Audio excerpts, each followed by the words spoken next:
Section 4 of Creepy Tales by Edgar Allan Poe. Recording by Eden Ray Hedrick.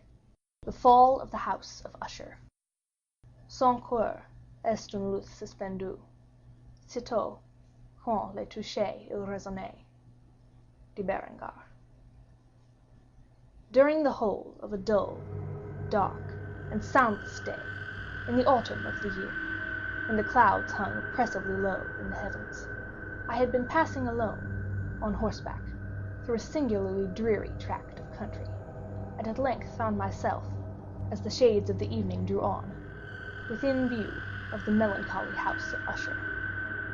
I know not how it was, but, with the first glimpse of the building, a sense of insufferable gloom pervaded my spirit. I say insufferable, for the feeling was unrelieved by any of that half-pleasurable, because poetic, sentiment with which the mind usually receives even the sternest natural images of the desolate or terrible. I looked upon the scene before me, upon the mere house and the simple landscape features of the domain, upon the bleak walls, upon the vacant, eye-like windows, upon a few rank sedges, and upon a few white trunks of decayed trees, with an utter depression of soul which I can compare to no earthly sensation more properly than to the after-dream of the reveler upon opium, the bitter lapse into everyday life, the hideous dropping off of the veil. There was an iciness, a sinking, a sickening of the heart, an unredeemed dreariness of thought, which no goading of the imagination could torture into aught of the sublime. What was it, I paused to think, what was it that so unnerved me in the contemplation of the house of Usher? It was a mystery all insoluble, nor could I grapple with the shadowy fancies that crowded upon me as I pondered. I was forced to fall back upon the unsatisfactory conclusion that, while beyond doubt there are combinations of very simple natural objects which have the power of thus affecting us, still the analysis of this power lies among considerations beyond our depth.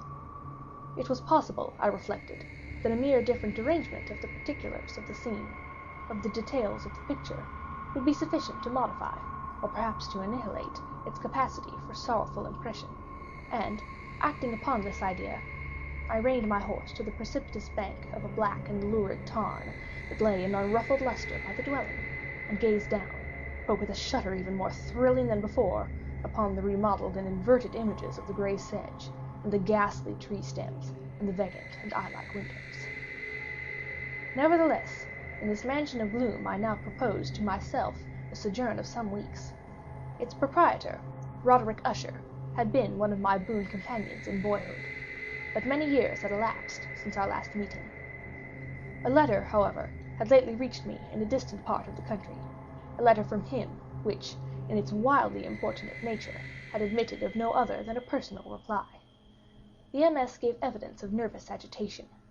The writer spoke of acute bodily illness, of a mental disorder which oppressed him, and of an earnest desire to see me, as his best, and indeed his only, personal friend, with a view of attempting, by the cheerfulness of my society, some alleviation of his malady. It was the manner in which all this, and much more, was said, it was the apparent heart that went with his request, which allowed me no room for hesitation, and I accordingly obeyed forthwith what I still considered a very singular summons. Although, as boys, we had been even intimate associates, yet I really knew little of my friend.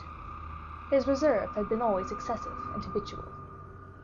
I was aware, however, that his very ancient family had been noted, time out of mind, for a peculiar sensibility of temperament, displaying itself, through long ages, in many works of exalted art, and manifested, of late, in repeated deeds of munificent yet unobtrusive charity, as well as in a passionate devotion to the intricacies, perhaps even more than to the orthodox and easily recognizable beauties of the musical science. I had learned, too, the very remarkable fact that the stem of the Usher race, all time honored as it was, had put forth, at no period, any enduring branch. In other words, that the entire family lay in the direct line of descent, and had always, with very trifling and very temporary variation, so lain. It was this deficiency, I considered, while running over in thought the perfect keeping of the character of the premises with the accredited character of the people, and while speculating upon the possible influence which the one, in the long lapse of centuries, might have exercised upon the other. It was this deficiency, perhaps, of collateral issue, and the consequent undeviating transmission from sire to son of the patrimony with the name, which had at length so identified the two as to merge the original title of the estate in the quaint and equivocal appellation of the House of Usher, an appellation which seemed to include, in the minds of the peasantry who used it, both the family and the family mansion. I have said that the sole effect of my somewhat childish experiment, that of looking within the tarn, had been to deepen the first singular impression. There can be no doubt that the consciousness of the rapid increase of my superstition, for why should I not so term it, served mainly to accelerate the increase itself. Such, I have long known, is the paradoxical law of all sentiments having terror as a basis.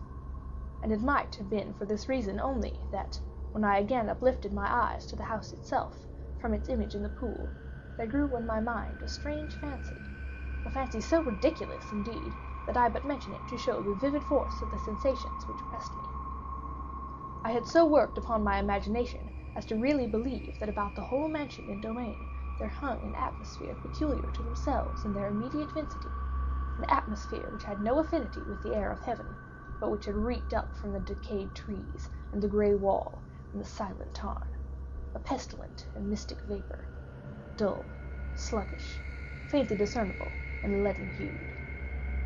Shaking off from my spirit what must have been a dream, I scanned more narrowly the real aspect of the building. Its principal feature seemed to be that of an excessive antiquity. The discoloration of ages had been great. Minute fungi overspread the whole exterior, hanging in a fine tangled webwork from the eaves. Yet all this was apart from any extraordinary dilapidation. No portion of the masonry had fallen, and there appeared to be a wild inconsistency between its still perfect adaptation of parts and the crumbling condition of the individual stones. In this there was much that reminded me of the specious totality of old woodwork which had rotted for long years in some neglected vault, with no disturbance from the breath of the external air. Beyond this indication of extensive decay, however, the fabric gave little token of instability. Perhaps the eye of a scrutinizing observer might have discovered a barely perceptible fissure which, extending from the roof of the building in front, made its way down the wall in a zigzag direction until it became lost in the sullen waters of the tarn. Noticing these things, I rode over a short causeway to the house. A servant in waiting took my horse, and I entered the Gothic archway of the hall. A valet, of stealthy step, thence conducted me, in silence, through many dark and intricate passages in my progress to the studio of his master.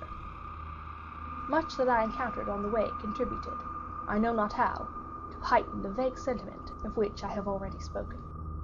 While the objects around me, while the carvings of the ceiling, the somber tapestries of the walls, the ebon blackness of the floors, and the phantasmagoric armorial trophies which rattled as I strode, were but matters to which, or to such as which, I had been accustomed from my infancy, while I hesitated not to acknowledge how familiar was all this, I still wondered to find how unfamiliar were the fancies which ordinary images were stirring up. On one of the staircases, I met the physician of the family. His countenance, I thought, wore a mingled expression of low cunning and perplexity. He accosted me with trepidation, and passed on. The valet now threw open a door, and ushered me into the presence of his master. The room in which I found myself was very large and lofty. The windows were long, narrow, and pointed, and at so vast a distance from the black oaken floor as to be altogether inaccessible from within. Feeble gleams of encrimsoned light made their way through the trellised panes, and served to render sufficiently distinct the more prominent objects around. The eye, however, struggled in vain to reach the remoter angles of the chamber, or the recesses of the vaulted and fretted ceiling. Dark tapestries hung upon the walls. The general furniture was profuse, comfortless, antique, and tattered. Many books and musical instruments lay scattered about, but failed to give any vitality to the scene. I felt that I breathed an atmosphere of sorrow. An air of stern, deep, and irredeemable gloom hung over and pervaded all. Upon my entrance, Usher arose from the sofa on which he had been lying at full length, and greeted me with a vivacious warmth which had much in it, I at first thought, of an overdose of cordiality, of the constrained effort of the ennuyé man of the world. A glance, however, upon his countenance convinced me of his perfect sincerity. We sat down, and for some moments, while he spoke not, I gazed upon him with a feeling half of pity, half of awe. Surely, man had never before so terribly altered, in so brief a period, as had Roderick Usher. It was with difficulty that I could bring myself to admit the identity of the wan being before me with the companion of my early boyhood. Yet the character of his face had been at all times remarkable. Cadaverousness of complexion, an eye large, liquid, and luminous beyond comparison, lips somewhat thin and very pallid, but of a surpassingly beautiful curve, the nose of a delicate Hebrew model, but with a breadth of nostril unusual in similar formations, a finely molded chin, speaking, in its want of prominence, of a want of moral energy, hair of a more than web-like softness and tenuity. These features, with an inordinate expansion above the regions of the temple, made up altogether a countenance not easily to be forgotten. And now, in the mere exaggeration of the prevailing character of these features, and of the expression they were wont to convey, lay so much of change that I doubted to whom I spoke. The now ghastly pallor of the skin, and the now miraculous luster of the eye, above all things startled and even awed me. The silken hair, too, had been suffered to grow all unheeded, and as, in its wild gossamer texture, it floated rather than fell about the face, I could not, even with effort, connect its arabesque expression with any idea of simple humanity.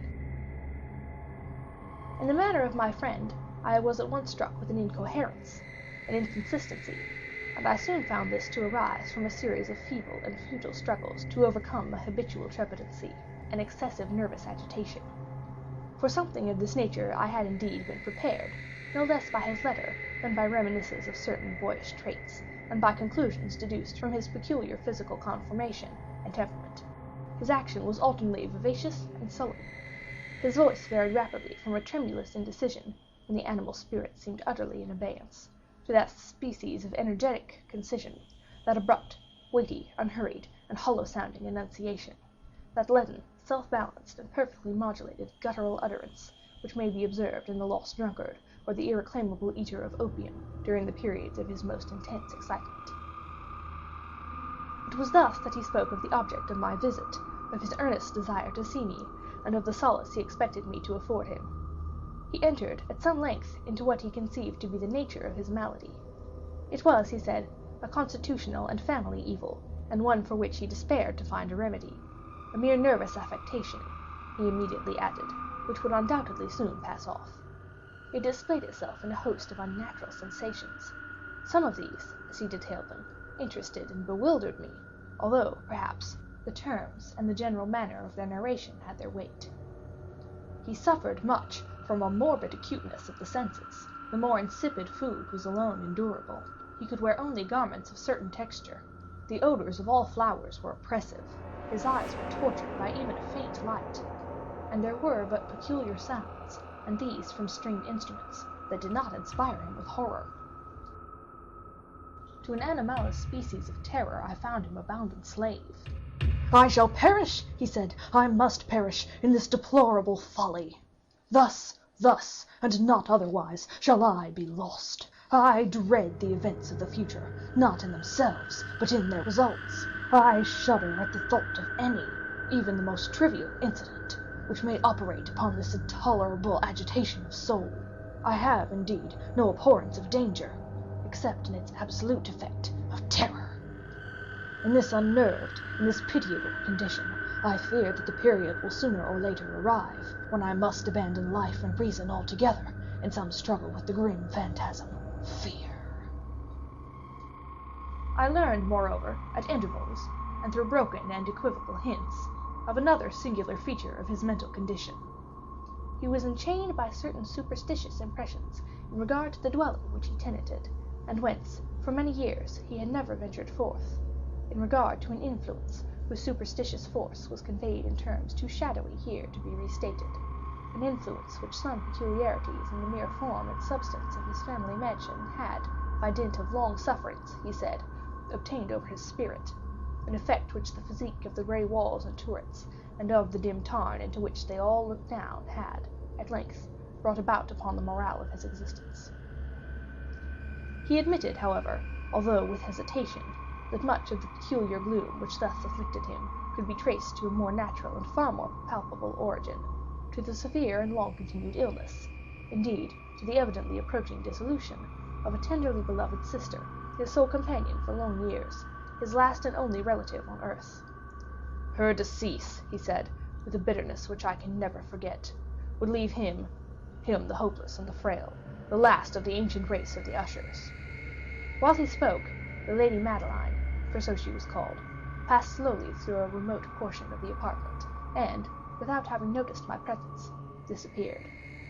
I regarded her with an utter astonishment, not unmingled with dread, and yet I found it impossible to account for such feelings. A sensation of stupor oppressed me as my eyes followed her retreating steps. When a door, at length, closed upon her, my glance sought instinctively and eagerly the countenance of the brother, but he had buried his face in his hands, and I could only perceive that a far more than ordinary wanness had overspread the emaciated fingers through which trickled many passionate tears. The disease of the Lady Madeline had long baffled the skill of her physicians. A settled apathy, a gradual wasting away of the person, and frequent although transient affectations of a partially cataleptical character were the unusual diagnosis. Hitherto she had steadily borne up against the pressure of her malady, and had not betaken herself finally to bed, but, on the closing in of the evening of my arrival at the house, she succumbed, as her brother told me at night with inexpressible agitation, to the prostrating powers of the destroyer, and I learned that the glimpse I had obtained of her person would thus probably be the last I should obtain, that the lady, at least while living, would be seen by me no more. For several days ensuing, her name was unmentioned either by Usher or myself, and during this period I was busied in earnest endeavors to alleviate the melancholy of my friend. We painted and read together, or I listened, as if in a dream, to the wild improvisations of his speaking guitar. And thus, as a closer and still closer intimacy admitted me more unreservedly into the recesses of his spirit, the more bitterly did I perceive the futility of all attempt at cheering a mind from which darkness, as if an inherent positive quality, poured forth upon all objects of the moral and physical universe in one unceasing radiation of gloom. I shall ever bear about me a memory of the many solemn hours I thus spent alone with the master of the House of Usher. Yet I should fail in any attempt to convey an idea of the exact character of his studies, or of the occupations in which he involved me, or led me the way. An excited and highly distempered ideality threw a sulphurous luster over all. His long improvised dirges will ring forever in my ears. Among other things, I hold painfully in mind a certain singular perversion and amplification of the wild air of the last waltz of Von Weber, from the paintings over which his elaborate fancy brooded, and which grew, touch by touch, into vagueness at which I shuddered the more thrillingly, because I shuddered knowing not why. From these paintings, vivid as their images now are before me, I would in vain endeavor to reduce more than a small portion which should lie within the compass of merely written words. By the utter simplicity, by the nakedness of his designs, he arrested and overawed attention. If ever mortal painted an idea, that mortal was Roderick Usher. For me, at least, in the circumstances then surrounding me, there arose out of the pure abstractions which the hypochondriac contrived to throw upon his canvas an intensity of intolerable awe, no shadow of which felt I ever, yet in the contemplation of the certainly glowing yet too concrete reveries of Fuseli. One of the phantasmagoric conceptions of my friend, partaking not so rigidly of the spirit of abstraction, may be shadowed forth, although feebly, in words. The small picture presented the interior of an immensely long and rectangular vault or tunnel, with low walls, smooth, white, and without interruption or device. Certain accessory points of the design served well to convey the idea that this excavation lay at an exceeding depth below the surface of the earth. No outlet was observed in any portion of its vast extent, and no torch or other artificial source of light was discernible, yet a flood of intense rays rolled throughout, and bathed the whole in a ghastly and inappropriate splendor. I have just spoken of that morbid condition of the auditory nerve, which rendered all music intolerable to the sufferer, with the exception of certain effects of stringed instruments. It was, perhaps, the narrow limits to which he thus confined himself upon the guitar, which gave birth, in great measure, to the fantastic character of his performances. but the fervid facility of his impromptus could not be so accounted for. They must have been, and were, in the notes, as well as in the words of his wild fantasies, for he not unfrequently accompanied himself with rhymed verbal improvisations, the result of that intense mental collectedness and concentration to which I have previously alluded as observable only in particular moments of the highest artificial excitement. The words of one of these rhapsodies I have easily remembered. I was, perhaps, the more forcibly impressed with it as he gave it, because, in the under or misty current of its meaning, I fancied that I perceived, and for the first time, a full consciousness on the very part of Usher, the tottering of his lofty reason upon her throne. The verses, which were entitled The Haunted Palace, ran very nearly, if not accurately, thus. 1. In the greenest of our valleys, by good angels tenanted, once a fair and stealthy palace, a radiant palace, reared its head. In the monarch thought's dominion it stood there. Never seraph spread a pinion over fabric half so fair. 2. Banners yellow, glorious, golden, on its roof did float and flow. This, all this, was in the olden time, long ago. And every gentle air that dallied in that sweet day, along the ramparts plumed and pallid, a winged odor went away. 3. Wanderers in that happy valley through two luminous windows saw spirits moving musically to a lute's well-tuned law. Round about a throne where sitting, Porphyrogene, in state his glory well befitting, the ruler of the realm was seen. 4. And all with pearl and ruby glowing was the fair palace door, through which came flowing, and sparkling evermore, a troop of echoes whose sweet duty was but to sing, in voices of surpassing beauty, the wit and wisdom of their king. 5. But evil things, in robes of sorrow, assailed the monarch's high estate. Ah, let us mourn, for never morrow shall dawn upon him desolate. And round about his home the glory that blushed and bloomed is but a dim remembered story of the old time entombed. 6. And travelers now within that valley through the red-litten windows see vast forms that move fantastically to a discordant mood, while like a rapid ghastly river through the pale door a hideous throng rush out forever and laugh but smile no more. I well remember that suggestions arising from this ballad led us into a train of thought wherein there became manifest an opinion of Usher's which I mention not so much on account of its novelty, for other men have thought thus, as on account of the pertinacity with which he maintained it. This opinion, in its general form, was that of the sentience of all vegetable things. But, in his disordered fancy, the idea had assumed a more daring character, and trespassed, under certain conditions, upon the kingdom of inorganization. I lack words to express the full extent or the earnest abandon of his persuasion. The belief, however, was connected, as I have previously hinted, with the grey stones of the home of his forefathers. The conditions of the sentience had been here, he imagined, fulfilled in the method of collocation of these stones, and the order of their arrangement, as well as in that of the many fungi which overspread them, and of the decayed trees which stood around, above all, in the long undisturbed endurance of this arrangement, and in its reduplication in the still waters of the tarn.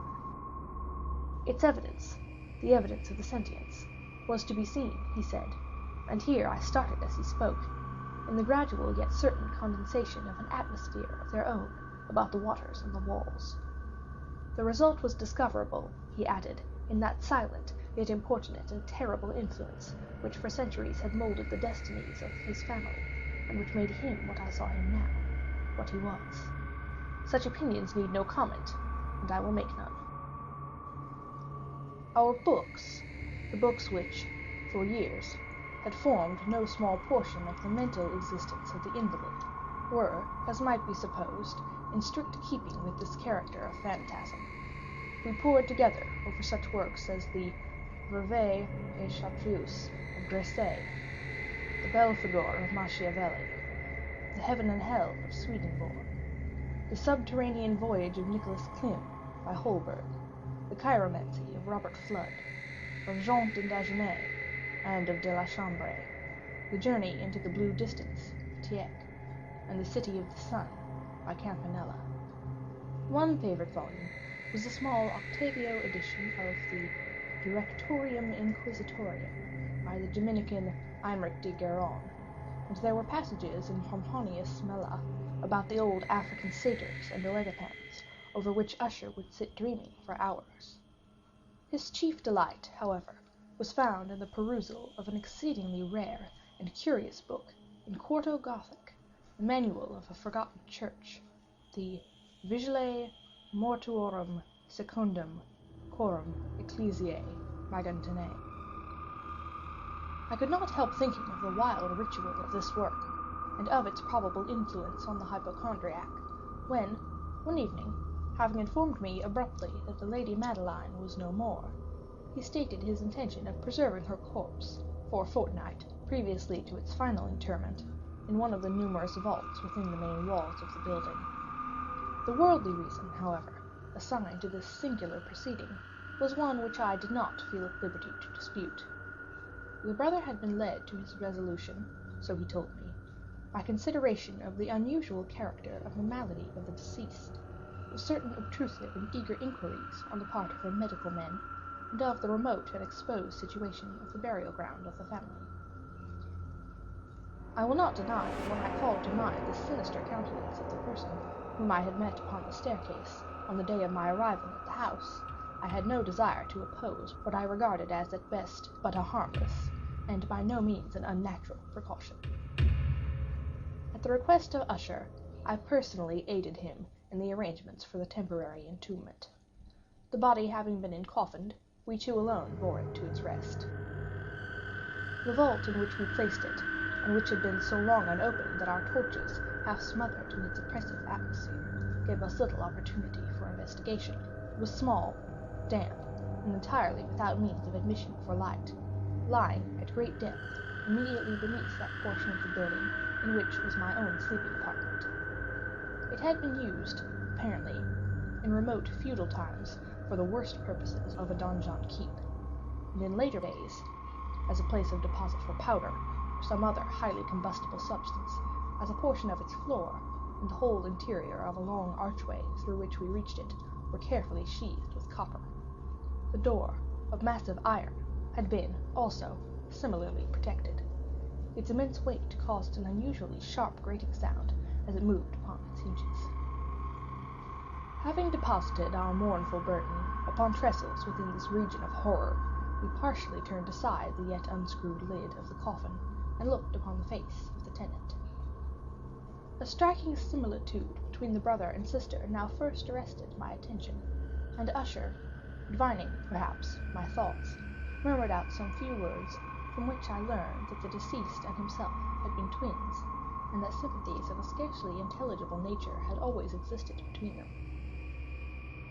Our glances, however, rested not long upon the dead, for we could not regard her unawed.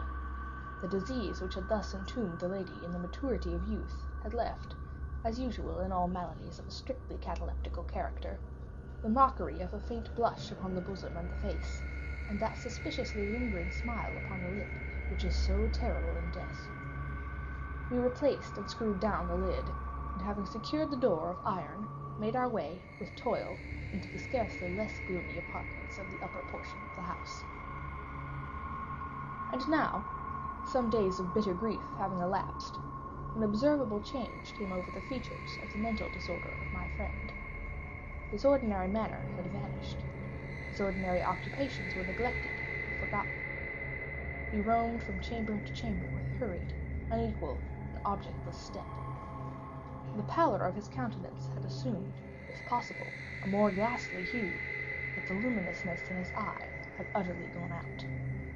The once occasional huskiness of his tone was heard no more, and a tremulous quaver, as if of extreme terror, habitually characterized his utterance. There were times, indeed, when I thought his unceasingly agitated mind was laboring with some oppressive secret, to divulge which he struggled for the necessary courage. At times, again, I was obliged to resolve all into the mere inexplicable vagaries of madness, for I beheld him gazing upon vacancy for long hours in an attitude of the profoundest attention, as if listening to some imaginary sound. It was no wonder that his condition terrified, that it infected me. I felt creeping upon me, by slow yet certain degrees, the wild influences of his own fantastic yet impressive superstitions. It was, especially, upon retiring to bed, late in the night of the 7th or 8th day after the placing of Lady Madeline within the donjon, that I experienced the full power of such feelings. Sleep came not near my couch, while the hours waned and waned away. I struggled to reason off the nervousness which had dominion over me. I endeavored to believe that much, if not all, of what I felt was due to the bewildering influence of the gloomy furniture of the room, of the dark walls and tattered tapestries, which, tortured into motion by the breath of a rising tempest, swayed fitfully to and fro upon the walls, and rustled uneasily about the decorations of the bed. But my efforts were fruitless. An irrepressible tremor gradually pervaded my frame, and at length there sat upon my very heart an incubus of utterly causeless alarm. Shaking this off with a gasp and a struggle, I uplifted myself upon the pillows, and, peering earnestly within the intense darkness of the chamber, hearkened, I know not why, except that an instinctive spirit prompted me, to certain low and indefinite sounds which came, through the pauses of the storm, at long intervals, I knew not whence. Overpowered by an intense sentiment of horror, uncountable, yet unendurable, I threw on my clothes with haste, for I felt that I should sleep no more during the night, and endeavored to arouse myself from the pitiable condition into which I had fallen, by pacing rapidly to and fro through the apartment. I had taken but a few turns in this manner, when a light step on an adjoining staircase arrested my attention. I presently recognized it as that of Usher. In an instant afterward he rapped, with a gentle touch, at my door, and entered, bearing a lamp. His countenance was, as usual, cadaverously wan, but, moreover, there was a species of mad hilarity in his eyes, and evidently restrained hysteria in his whole demeanor.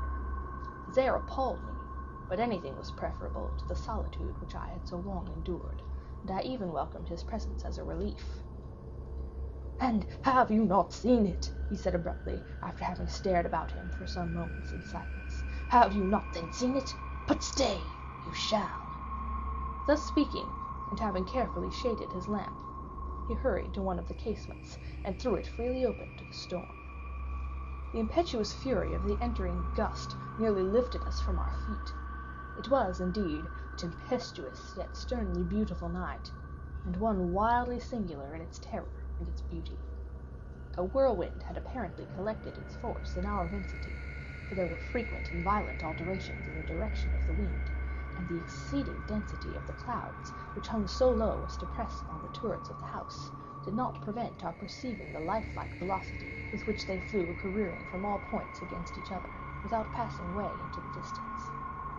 I say that even their exceeding density did not prevent our perceiving this, yet we had no glimpse of the moon or stars, nor was there any flashing forth of the lightning. But under the surfaces of the huge masses of agitated vapor, as well as all terrestrial objects immediately around us, were glowing in the unnatural light of a faintly luminous and distinctly visible gaseous exhalation which hung about and enshrouded the mansion. "You must not, you shall not behold this," said I, shudderingly, to Usher, as I led him, with a gentle violence, from the window to a seat. "These appearances, which bewilder you, are merely electrical phenomena, not uncommon, or it may be that they have their ghastly origin in the rank miasma of the time. Let us close this casement. The air is chilling and dangerous to your frame. Here is one of your favorite romances. I will read, and you shall listen, and so we will pass away this terrible night together." The antique volume which I had taken up was the Mad Tryst of Sir Lancelot Canning, but I had called it a favorite of Usher's more in sad jest than in earnest, for in truth there was little in its uncouth and unimaginative prolixity which could have had interest for the lofty and spiritual ideality of my friend. It was, however, the only book immediately at hand, and I indulged a vague hope that the excitement which now agitated the hypochondriac might find relief, for the history of mental disorder is full of similar anomalies, even in the extremeness of the folly which I should read.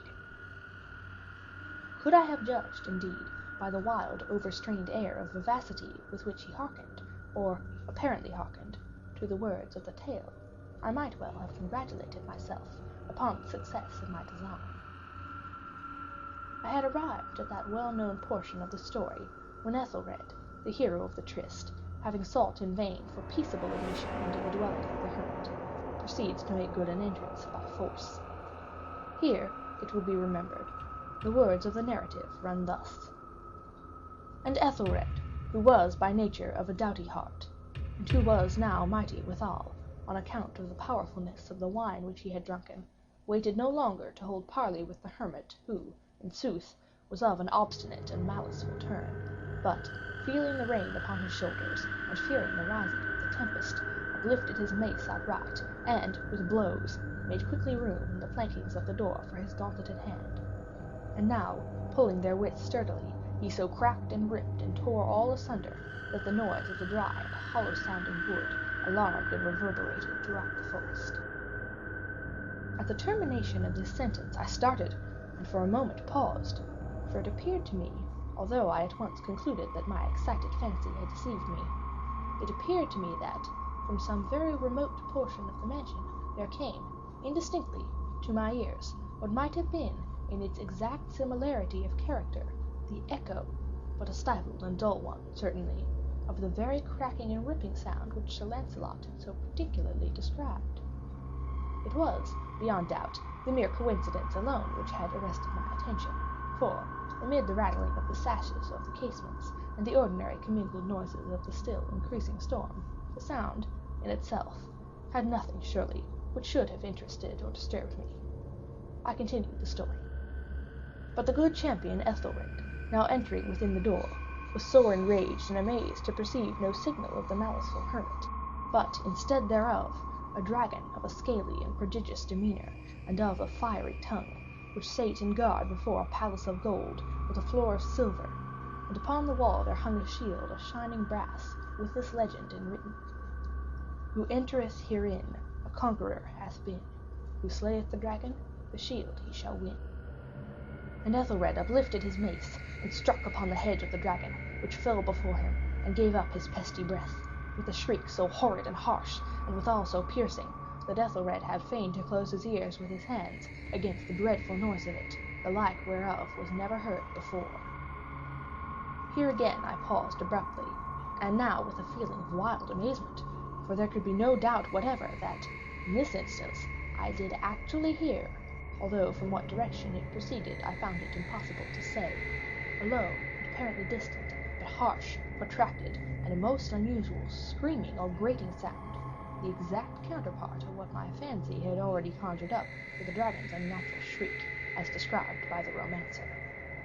Oppressed, as I certainly was, upon the occurrence of this second and most extraordinary coincidence, by 1,000 conflicting sensations, in which wonder and extreme terror were predominant, I still retained sufficient presence of mind to avoid exciting by any observation the sensitive nervousness of my companion. I was by no means certain that he had noticed the sounds in question, although, assuredly, a strange alteration had, during the last few minutes, taken place in his demeanor.